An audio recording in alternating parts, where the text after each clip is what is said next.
Olá, você pode fazer parte da comunidade que toda semana estuda a Bíblia comigo no curso A Bíblia Comentada com Rodrigo Silva. Nós temos muito conhecimento, muita informação para você ali da Palavra de Deus. Você vai ler a Bíblia como nunca tinha lido até esse momento. Ali você terá várias informações, introdução às línguas originais em que a Bíblia foi escrita, sorteios, porque nós já levamos pessoas para Israel que eram alunos do curso A Bíblia Comentada com Rodrigo Silva. Só está faltando você. O que você espera então para fazer parte dessa grande comunidade? Clique aqui e faça sua matrícula hoje mesmo. Eu espero você na nossa próxima aula. Eu estava conversando com o Sayão, né, sobre... Eu tenho muita curiosidade sobre os nomes de Deus, né? Cada um tem um significado. Tem pessoas que falam que o segredo é quando a gente descobrir todos os nomes de Deus. Tem várias coisas, vários misticismos, várias coisas que são reais, várias coisas que estão na Bíblia. E eu queria saber como que a gente introduz esse assunto, né? Deus, verbo, como a gente chama Deus? Deixa eu começar aqui falando sobre o tema, e aí depois, Rodrigo, a gente faz o bate-bola, né, contigo aí. Acho que a primeira coisa que chama atenção, antes de entrar no nome de Deus, é a coisa única que você vai ter na Bíblia, no Israel Antigo, é o fato de que só ali Deus tem apenas nome. Em qualquer outra civilização, em qualquer ambiente religioso, sempre houve aquela tentativa de você tentar determinar Deus por meio de figuras, por meio de estátuas. A representação. E no contexto de Israel, da Bíblia, isso não é possível. Então você tem dois elementos assim que chamam a atenção de maneira especial. A primeira é a importância da palavra, a importância da linguagem, porque a única maneira de você ter acesso a Deus é através da linguagem. Sim. Você não pode desenhar, você não pode fazer uma imagem, você não pode fazer Deus refém do seu pensamento, porque se você pensar bem, na verdade... Não cabe, né? Não cabe, não há como você fazer referência ao infinito dentro dessa limitação. Então a primeira coisa é que Deus, quando se revela por meio do seu nome, ao mesmo tempo ele é uma revelação para nós e de certa forma ele também é uma penumbra, ele é um mistério. Então entre revelação e mistério, essa coisa ganha um destaque muito diferenciado. Por isso os estudiosos, tem um famoso literato argentino, né, Jorge Luis Borges, né, e que ele menciona uma coisa interessante, porque nome de Deus e as escrituras são colocadas sagradas, você tem uma dimensão que é a gênese da importância significativa da própria literatura, porque as palavras no mundo anterior ao seu registro, elas são coisas que vão e vêm, mas de repente a palavra é tão absoluta, é tão definitiva, é tão significativa que ela é registrada. E de todas as palavras da realidade humana, a mais significativa é a referência ao próprio Deus, ao próprio Senhor e Criador do universo. Isso traz para a gente uma dimensão muito interessante. Por exemplo, o mundo grego é o mundo da visão, é o mundo do espaço. O mundo hebraico é o mundo da palavra e é o mundo da audição. E o poder disso, né, porque quando você tem a palavra dita, né, Deus cria o mundo falando, Jesus é chamado de verbo de Deus. Quando você tem a palavra propriamente dita, você cria um espaço extraordinário para a participação do ser humano, porque a imagem é muito mais definidora da coisa. Ela chega para você, você olha para uma estátua, você olha para um desenho.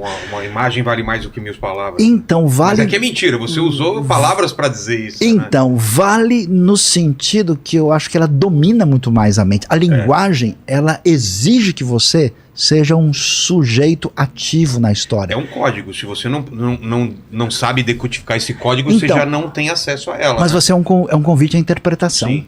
Ela é um convite ao pensamento, é um convite ao elemento ativo. Então, o que eu estou dizendo, Sayão, desculpa te interromper, é que a imagem ela é universal. E a palavra não. A imagem pode até passar por interpretações, mas ela é muito mais determinante no pensamento. Enquanto a linguagem não. A linguagem abre um caminho que é um convite à sua participação ativa. Claro. Então esse negócio de que o povo de Israel tem, que são elementos assim sagrados, que são absolutamente impossíveis de serem tomados. Você tem um santuário, alguém pode ir lá destruir. Você tem uma figura de uma divindade ou de um poder X, alguém pode interferir. Alguém já, na Record, quebrou uma santa uma vez, lembra disso? Então, coisas do passado e não muito sábias, né? Mas o que você tem? Se você tem em Deus o seu nome, né? Se o templo maior de Deus é o tempo dedicado a esse, por isso que na Bíblia hebraica a importância do tempo que está ligado à linguagem, o Shabat. Quem que pode levar o Shabat? Quem que pode levar a palavra divina? É impossível. Quem que pode tomar o nome de Deus de alguém? Então são tesouros inalienáveis e que em grande parte são o segredo da fé que atravessa a história de Israel e a história da tradição cristã também. Então assim, a sabedoria, a tirada desse negócio é simplesmente fenomenal. Eu nunca entendi direito o lance do verbo, né? Eu sou o verbo. O verbo é ação, é movimento, é por causa disso eu não consigo, eu não posso colocar Deus em um substantivo, ele é verbo. Qual é o significado? Na verdade, verbo é a tradução, né? No princípio era o verbo, e a gente entende verbo no sentido assim, sempre de ação. Mas se você pegar no latim verbum, é até um falso cognato, traduzir verbo por verbo. Ah, é? Porque em latim verbum é uma palavra. A gente não fala, quando a pessoa fala bobagem, fala assim, tá falando verborreia. Verbete, termo, né? Mas no grego mesmo, a palavra que aparece é logos, enarrenrologos. No princípio era o logos. E o logos é uma palavra, como o Simon falou, uma palavra comunicada, é uma palavra que monta diálogo, diálogo através da palavra, monólogo. Mas ainda tinha uma coisa mais profunda do que o logos grego. Porque João, embora ele esteja escrevendo em grego, ele ou a quem o auxiliou a escrever o quarto evangelho ali, porque é interessante essa questão da autoria, né? Porque o quarto evangelho é uma peça de arte ali, grega, muito bem feita, mas existem uns 13% do evangelho de João que é semitismo. Então você vê que ele está dialogando com o mundo hebraico. Cabeça hebraica. E aí ele tem uma palavra ali forte que é a davar. Que é palavra em hebraico. E quando João escreve isso, é curioso porque provavelmente o Evangelho de João é escrito no contexto de Éfeso. Em Éfeso teve no 6º século a.C. Heráclito, que foi um camarada que passou por lá. A gente só tem fragmentos dos livros de Heráclito, não tem a grande peça. E Heráclito parece que dialogava, olha, fazendo um trocadilho, dialogava muito com a ideia do Logos. E quem que era o Logos para Heráclito? Parece que lá Heráclito falava, é ele que falava assim, não se pode atravessar duas vezes pelo mesmo rio, porque está tudo em movimento. Então Heráclito tinha algumas coisas da filosofia dele que a gente consegue recuperar. Primeiro, a ideia de movimento. O ser é ser movimento. Segundo, tudo que existe veio a existir por um elemento ígneo que ele chamava de logos, e esse logos tinha que ser o intermediário entre uma divindade absoluta e uma criação que não era absoluta. Porque essa divindade absoluta, eu estou tentando traduzir em linguagem moderna o que Heráclito falou, ela não precisa de nada, então para que ela iria criar? Então entre essa divindade absoluta e uma criação não absoluta tem que ter um intermédio ali, um intermediário, uma ponte. Essa ponte é o Logos. É a palavra. É a palavra. E esse Logos, essa palavra, ele está em toda parte, mas nós não o vemos, nós vemos as suas ações. E isso estava impregnado na cultura de Éfeso, porque Heráclito era de Éfeso, assim como, sei lá, de onde que era o Monteiro Lobato, de Taubaté, né? Taubaté. É como em Taubaté, Monteiro Lobato, o Renato Aragão em Sobral, todo mundo falava daqueles poentes ali, né? Penápolis, né? Então é por aí. Deixa eu me incluir, né? Então, Monteiro Lobato, provavelmente João, partindo do conhecido para o desconhecido, para pregar para os seus contemporâneos, ele cita frases muito análogas às de Heráclito. Porque Heráclito, como todos os filósofos pré-socráticos, estava procurando o princípio de todas as coisas, o arrê. O que justifica a existência? Como Parmênides dizia, por que há algo ao invés de nada? E cada filósofo pré-socrático dizia uma coisa. Um dizia, Anaximandro dizia que era o ar, o outro que era o apeiron, que era a água e tudo. E o Heráclito falava que era o logos. Aí João pega e fala, eu vou parafrasear João, tá? Heráclito estava certo, no princípio era o verbo. E o verbo estava com Deus. E o verbo era Deus. Só que tem uma coisa que Heráclito não contou para vocês. O Logos se fez carne e habitou no meio de nós. Eu o conheci pessoalmente. tive refeição com ele. Se vocês me derem licença, vou contar a história dele para vocês. Houve um homem chamado João Batista e tal. E aí vai lá. Então ele vai dialogando toda essa questão do Logos como esse princípio ativo, criador, mantenedor de tudo que nós somos. Mas vamos falar antes de Deus. A relação do ser humano com o divino, com o Deus do trovão, o Deus da fertilidade, a deusa da fertilidade, não tinham nomes essas entidades? Então, é interessante, né, o que o Rodrigo mencionou aqui, falando dessa conexão do Evangelho de João com o mundo grego. Sim. Você tem no mundo pré-socrático até uma tentativa de sair dessa ideia que significa a divinização da natureza.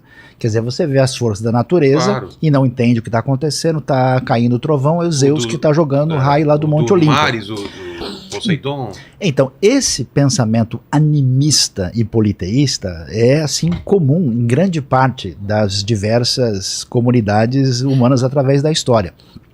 O que acontece? A filosofia em grega chega um momento e fala, parece que isso não explica de fato a realidade. Então ela vai num caminho de uma abstração.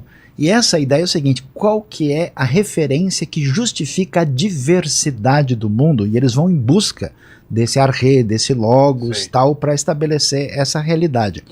É interessante que a unidade na diversidade é o caminho do pensamento grego. No pensamento hebraico, de certa forma, a mesma questão está presente. Só que a referência de unidade é Deus, o Deus único, que coloca sob a sua existência, o seu poder, a sua soberania, toda a explicação da experiência humana, de toda a realidade no tempo e no espaço. Agora, apesar do Logos estar, porque é uma coisa impressionante em João é que ele atira dos Ele dois dialoga lados. nos dois mundos, Ele grego tá lá. e hebraico. E no mundo hebraico, aí tem mais essa pegada dinâmica mais forte. Porque apesar da palavra davar, o que os estudiosos sugerem é que talvez João está pensando em memra, que é uma palavra aramaica que tem a ideia da palavra em ação. Da palavra. E por que esse elemento em ação está lá? Porque quando Deus revela o seu sagrado nome, que é YHWH, Coloca pra gente aí, Lenny. YHWH, que é o Yahvé, ou ninguém Yahvé, sabe. Mas não... Yehová, então a gente pode depois falar dessa questão da os questão, detalhes né, da sobre isso. Esse nome, que acaba sendo uma referência menor da famosa frase de Êxodo 3,14, que é Erie, Asher Erie, por definição, ele tem um elemento dinâmico nele. Porque Deus, muito além de ser entendido apenas pelas categorias, vamos dizer, helênicas ou gregas, ele não é somente aquele que é a essência de tudo, é aquele que, como bem a tradição hebraica e muitos outros falam, ele é o eterno, ele está agindo na história Tanto é que o a tempo tradução todo. é eu serei o que serei. Isso seria uma tradução literal. Eu serei o que serei. Que eu sou, né? Mas no hebraico eu serei o que serei, estarei continuamente sendo. Ou eu virei a ser aquilo que eu determinar. Entendi.